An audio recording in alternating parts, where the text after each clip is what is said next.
Manifesto आपको अच्छा लगा? आपने देखा होगा कि प्रधानमंत्री पैनिक कर गए हैं। हाँ, बिल्कुल हिल गए हैं, घबरा गए हैं। क्रांतिकारी मैनिफेस्टो है। मीडिया में मेरे बारे में कहते थे कि पॉलिटिक्स में इंटरेस्टेड नहीं है, नॉन सीरियस है। आपने देखा होगा मीडिया में 24 घंटा non serious. MNREGA non serious, जमीन अधिग्रहण bill non serious, Niyamgiri non serious, Bhatta Parsaul non serious, Amitabh Bachchan, Aishwarya Rai, Virat Kohli serious.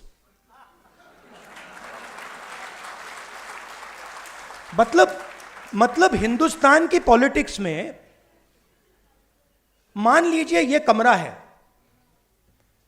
इसमें 1000 लोग बैठे हैं। 1000 लोग में से आप यहां पे 20 लोगों को हेडफोन दे दीजिए और माइक्रोफोन दे दीजिए, और वो 20 लोग 24 घंटा चर्चा कर रहे हैं, और 990 लोग यहां बैठे हुए हैं। उनकी ना कोई बात सुनता है, ना उनके पास लाउड स्पीकर, ना उनके पास माइक्रोफोन, हेडफोन। वो देखते रह जाते हैं, और जब भी कोई 90% की बात करता है तो वो नॉन सीरियस हो जाता है। तो मैंने शुरू किया, मैंने कहा देखता हूं ये जो लोग कह रहे हैं नॉन सीरियस, इनकी कंपनीज में इनके स्टेक होल्डर्स कौन है। इनके जो बड़े बड़े पत्रकार हैं, जो एंकर्स हैं, मैंने इनके नाम निकालने शुरू किए। 95% का इनमें एक है ही नहीं, एक ओबीसी नहीं है, एक ओबीसी एंकर नहीं है हिंदुस्तान में।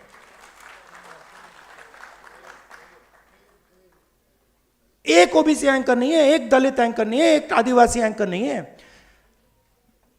सारी की सारी कंपनियों के लिस्ट में 90% से एक मालिक है ही नहीं। तो लाउड स्पीकर आपके हाथ में ही नहीं है, और अगर लाउड स्पीकर आपके हाथ में नहीं है तो जो भी आप बोलोगे वो नॉन सीरियस।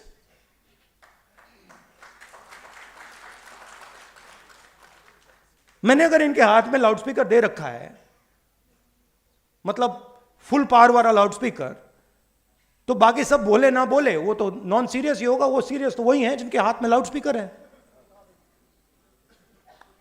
तो मीडिया में आपका कोई नहीं,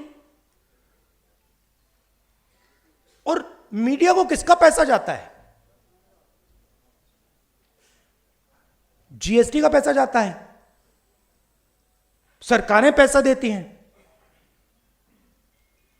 हर स्टेट की सरकार, दिल्ली की सरकार हजारों करोड़ रुपए देती है, हिंदुस्तान की सरकार हजारों करोड़ रुपए देती है। किसका पैसा है ये जीएसटी से आता है, ये 90% का पैसा है। अब मैं कह रहा हूं कि भैया अगर 90% का पैसा है तो 1-2 लाउड स्पीकर तो पकड़ा दो।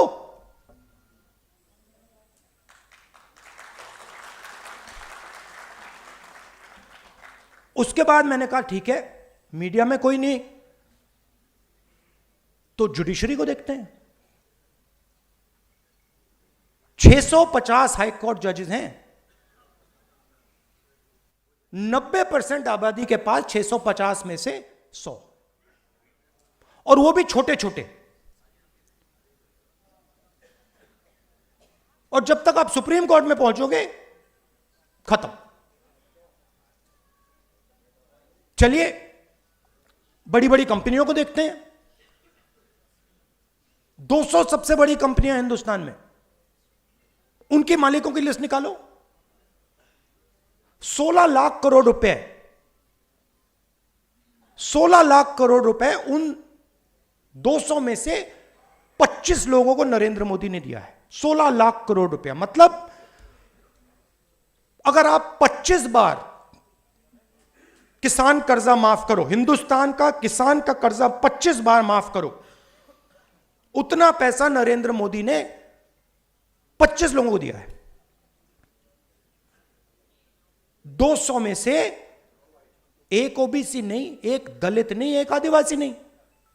उनकी सीनियर मैनेजमेंट में एक दलित नहीं, एक आदिवासी नहीं, एक ओबीसी नहीं। तो जहां भी देखो, मीडिया में देखो, प्राइवेट अस्पतालों को देखो, बड़ी बड़ी कंपनियों को देखो, जुडिशियल सिस्टम को देखो, जहां भी देखो कोई है ही नहीं वहां पे। 90% का कोई है ही नहीं। अब मुझे फ्रैंकली जात में इंटरेस्ट नहीं है, मुझे इंटरेस्ट न्याय में है।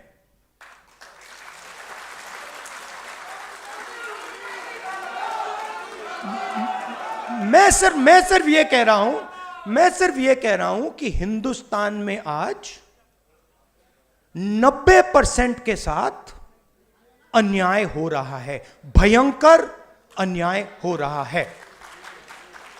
अब मैंने यह भी नहीं कहा,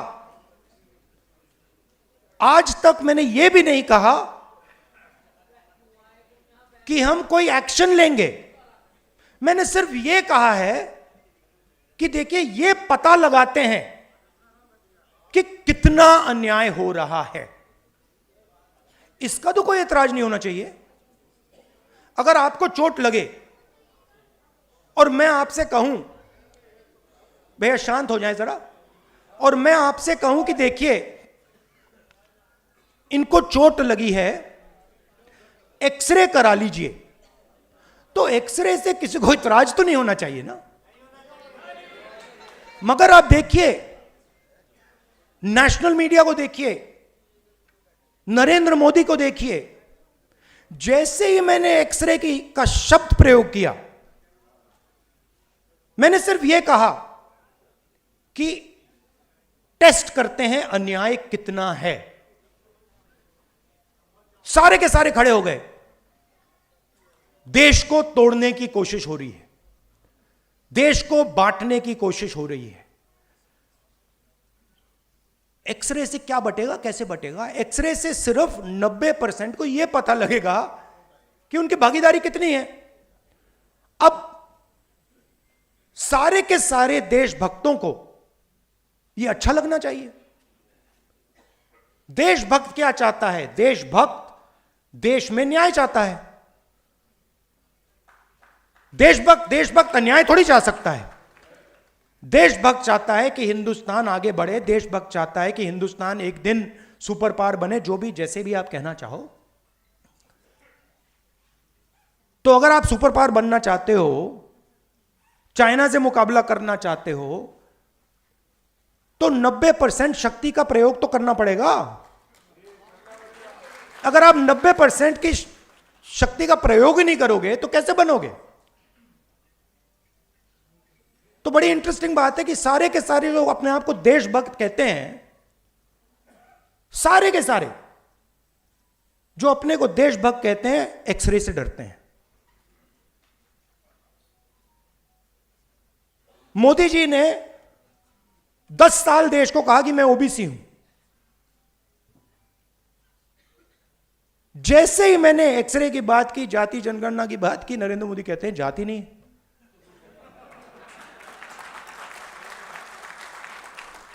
अरे जात नहीं है तो आप ओबीसी कैसे?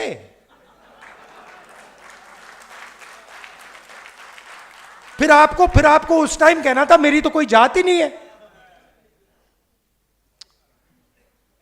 और फिर कहते हैं हिंदुस्तान में सिर्फ 2 जात हैं, अमीर और गरीब। ठीक है, अगर आप यह बात मानते हो कि हिंदुस्तान में सिर्फ 2 जात है, अमीर और गरीब, तो मैं आपसे कहता हूं कि गरीबों की लिस्ट निकालिए, उसमें आपको ओबीसी, दलित, आदिवासी मिल जाएंगे। और अमीरों की लिस्ट निकालिए, उसमें आपको एक दलित, एक आदिवासी, एक पिछड़ा नहीं मिलेगा, नहीं मिलेगा। तो ये मेरे लिए अब राजनीतिक मुद्दा नहीं है, ये आप बात समझ लीजिए। ये अब मेरा लाइफ का मिशन है।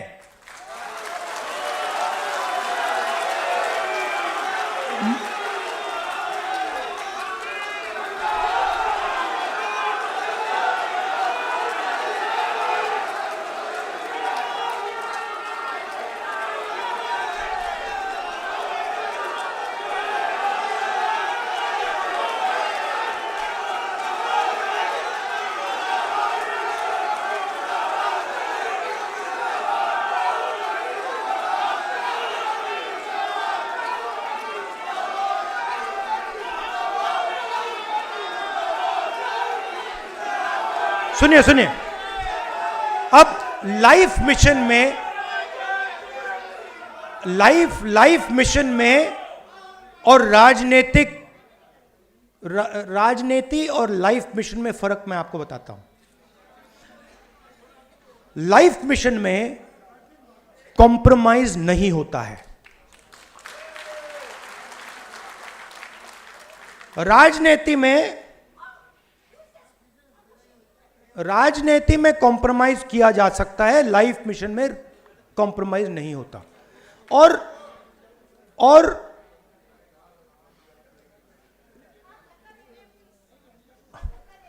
ज्यादा लोग आ गए।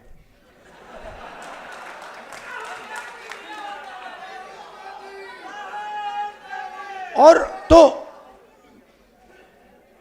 तो दो तीन चीजें हैं जो मैं आपको बताना चाहता हूं, और काम किस डायरेक्शन में करना चाहिए।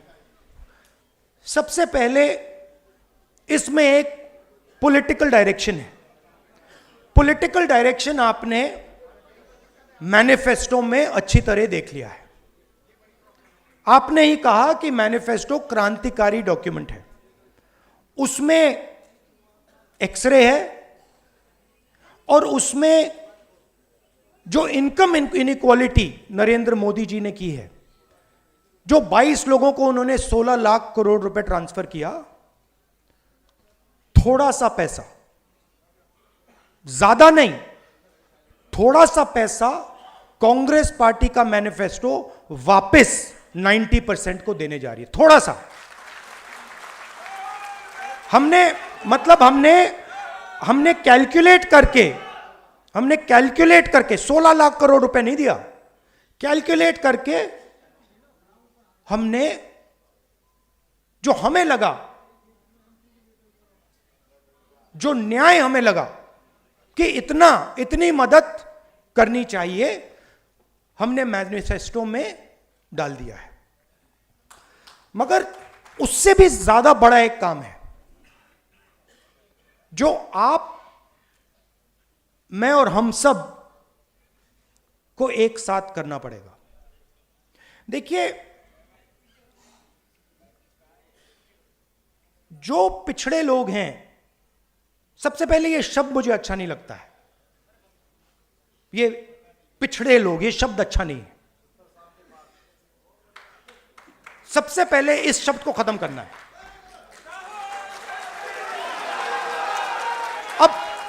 अब इसका मतलब क्या है? देखिए, आपको यह समझना है कि आपके साथ किया क्या गया है। ये जो पूरी मूवमेंट है ना बीजेपी वाली, इसका मिशन आपकी हिस्ट्री को मिटाने का है कि आप लोग अपनी हिस्ट्री ना पहचानो और ना समझो। तो एक प्रकार से आपको बीते हुए समय से काट दिया गया है। यह हुआ है आपके साथ, और आपकी हिस्ट्री है। आपकी हिस्ट्री, फूले जी हैं, अंबेडकर जी हैं, नहीं, अंबेडकर जी हैं,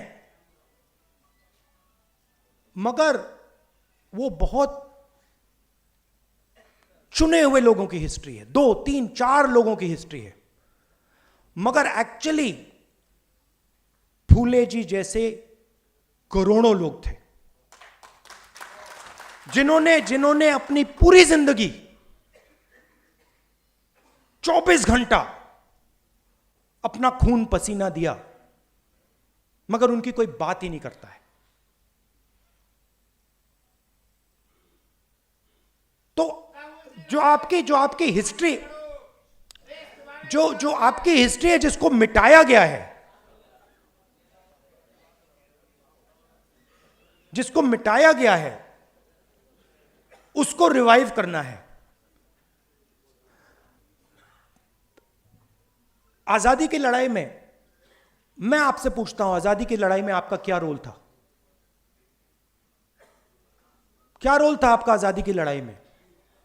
सेंट्रल रोल था आपका आजादी की लड़ाई में।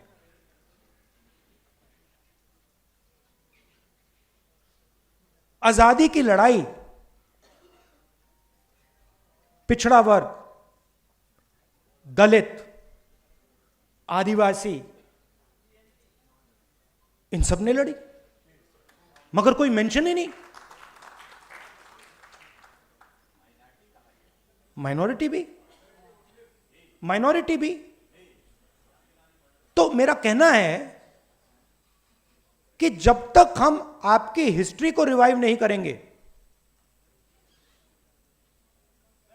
जब तक आपकी एक बार फिर जड़ नहीं लगेगी, हिस्टोरिकल जड़ नहीं लगेगी, तब तक यह लड़ाई नहीं लड़ी जा सकती। मगर यह एक बात समझ लीजिए कि जो मैंने आपसे पहले कहा, यह मेरे लिए राजनीति नहीं है, यह मेरे लिए लाइफ मिशन है, इसको छोड़ने वाला नहीं हूं मैं। और मैं गारंटी करके कह रहा हूं, जो कांचा जी ने कहा, आप लिख लो, आप लिख लो, जाति जनगणना को कोई शक्ति नहीं रोक सकती है। और जितना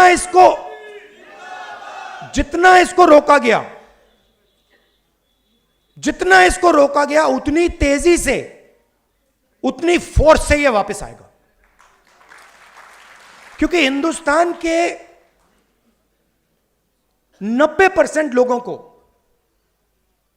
यह बात समझ आ गई है। शायद वो आज कह नहीं रहे हैं, खुलकर कह नहीं रहे हैं, मगर उनको बात समझ आ गई है कि हिंदुस्तान के इंस्टीट्यूशनल स्ट्रक्चर में, हिंदुस्तान की इकोनॉमी में, हिंदुस्तान के जुडिशरी में उनकी कोई जगह नहीं है, और देश 90% उनका है। तो इसको रोका नहीं जा सकता है। और जैसे ही हमारी सरकार आएगी, मैं आपको बता रहा हूं, पहला काम जाति जनगणना होगा।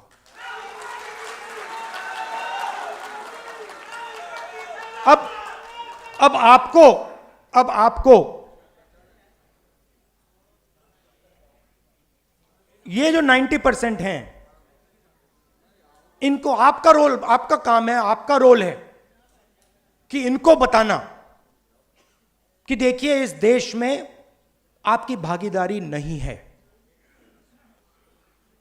व्हाट्सएप पर, इंस्टाग्राम पर रील देखकर भागीदारी नहीं बनती है। मैंने भाषण में कहा कि हिंदुस्तान के युवा 7-8 घंटा इंस्टाग्राम की रील देख रहा है। 90% 7 घंटा, मैंने चेक किया, सर्वे कराया।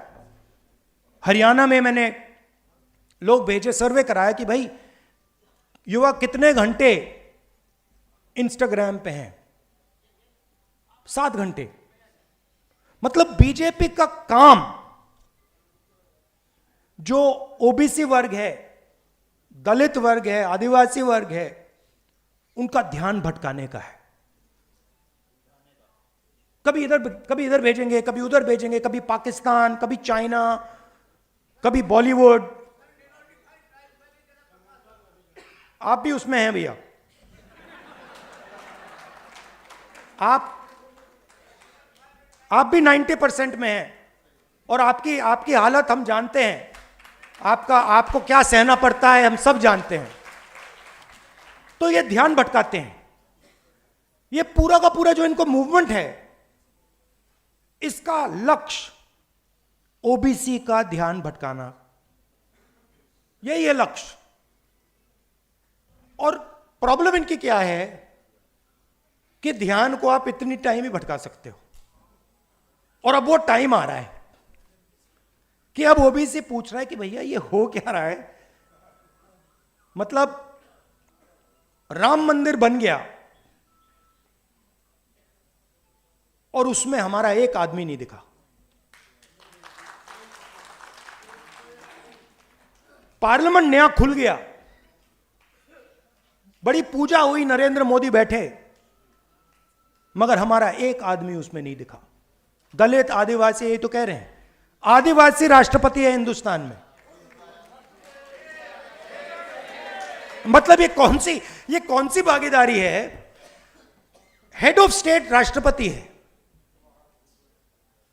नया पार्लियामेंट बन रहा है, हेड ऑफ स्टेट का काम उस पार्लियामेंट को खोलने का है, हेड ऑफ स्टेट को परे कर दिया।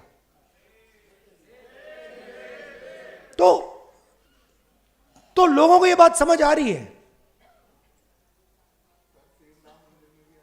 राम मंदिर में भी बिल्कुल यही हुआ। तो देश को यह समझ आ रहा है, 90% को समझ आ रहा है, और इसको हमें आगे ले जाना है। अब मैं ये भी नहीं कह रहा हूं कि हिंदुस्तान के मतलब जो बड़े बड़े बिजनेसेस हैं उनकी मदद नहीं होनी चाहिए, होनी चाहिए, कोई प्रॉब्लम नहीं है। मैं सिर्फ ये कह रहा हूं कि भैया अगर उनका 100 रुपए, उनके 100 रुपए की मदद हो रही है तो इनकी भी 100 रुपए की कर दो ना। अगर आप उनका कर्जा माफ कर रहे हो, उनका आपने 16 लाख करोड़ कर दिया, और हिंदुस्तान के किसान का आपने 50 रुपए भी नहीं किया। ओबीसी स्टूडेंट्स हैं, आदिवासी स्टूडेंट्स हैं, दलित माइनॉरिटी स्टूडेंट्स हैं, उनका आपने कितना माफ किया? कुछ नहीं, फीस बढ़ा दी। और फीस बढ़ा दी नहीं, बात समझिए, आपने कहा फीस बढ़ा दी, फीस बढ़ाई प्राइवेट यूनिवर्सिटी कॉलेजेस में, सही? प्राइवेट यूनिवर्सिटी कॉलेजेस किसके? वही 5% के हैं। वो जमीन कहां से आई? जमीन कहां से आई? आपकी जमीन, किसानों की जमीन एक्वायर की, स्कॉलरशिप खत्म कर दी। तो प्राइवेट अस्पताल देखिए, प्राइवेट कॉलेजेस, स्कूल्स, कॉलेजेस देखिए, बड़ी बड़ी यूनिवर्सिटीज देखिए। आप जीएसटी का पैसा देते हो, जमीन आपसे एक्वायर की जाती है, और फिर आपकी फीस बढ़ती है। और हर संस्था में यह है। मैं आपको छोटा सा उदाहरण देता हूं, फसल बीमा योजना। मैंने ये पूरी एनालिसिस की है। फसल बीमा योजना 45,000 करोड़ रुपए हिंदुस्तान की सरकार, स्टेट की सरकार फसल बीमा योजना को देती है। फसल बीमा योजना का पैसा 16 कंपनीज को जाता है। 16 कंपनीज के मालिकों में एक ओबीसी, एक दलित, एक आदिवासी नहीं है। उनकी सीनियर मैनेजमेंट में जिनको करोड़ों रुपए की सैलरी मिलती है, उसमें एक आदिवासी, एक दलित, एक ओबीसी नहीं। फिर तूफान आता है, किसान का खेत खत्म हो जाता है। पैसा कहां से आया? जीएसटी से आया, किसान का पैसा गया। और फिर कंपनी कहती है भैया देखो, आपके खेत में तो नुकसान हुआ ही नहीं और किसान को पैसा नहीं दिया। तो कहा जाता है कि 45,000 करोड़ रुपए किसानों को जा रहे हैं, मगर होता क्या है? 45,000 करोड़ रुपए 16 कंपनी को जाते हैं। फर्टिलाइजर सब्सिडी भी यही है। जाति जनगणना से क्लैरिटी हो जाएगी। और जाति जनगणना को मैं आपको थोड़ा समझाना चाहता हूं। आप ये मत सोचिए कि जाति जनगणना सिर्फ कास्ट सर्वे है। वो जाति का सर्वे है, मगर उसमें हम इकोनॉमिक और इंस्टीट्यूशनल सर्वे भी जोड़ेंगे। मतलब क्या होगा? मतलब क्या होगा? देश को पता लग जाएगा कि इस जात में इतने लोग हैं, दलित इतने, आदिवासी इतने, गरीब जनरल कास्ट इतने, इनकी आमदनी इतनी है, और हिंदुस्तान की संस्थाओं में इनकी इतनी भागीदारी है। तो पता लग जाएगा कि मीडिया में इतनी कंपनियां हिंदुस्तान की मीडिया को कंट्रोल करती हैं, इतना पैसा हिंदुस्तान की सरकार इनको दे रही है, और इस संस्था में इतने ओबीसी, इतने दलित, इतने आदिवासी, वो सब संस्थाओं का होगा। तो ये एक प्रकार से नेशनल एक्सरे मानिए इसको। और मुझे लगता है कि 70 साल बाद ये एक जरूरी कदम है कि हम असेस करें कि 70 साल की आजादी के बाद आज सिचुएशन क्या है और इसके बाद हमें किस डायरेक्शन में जाना चाहिए। लॉजिकल है और इसका कोई इतराज नहीं कर सकता है। यह मैं आपसे कहना चाहता था। आप यह मत सोचिए कि यह काम 1 दिन का, 2 दिन का, 5 दिन का है। यह लाइफ टाइम का काम है और इसको हम मिलकर करने जा रहे हैं। आप सबका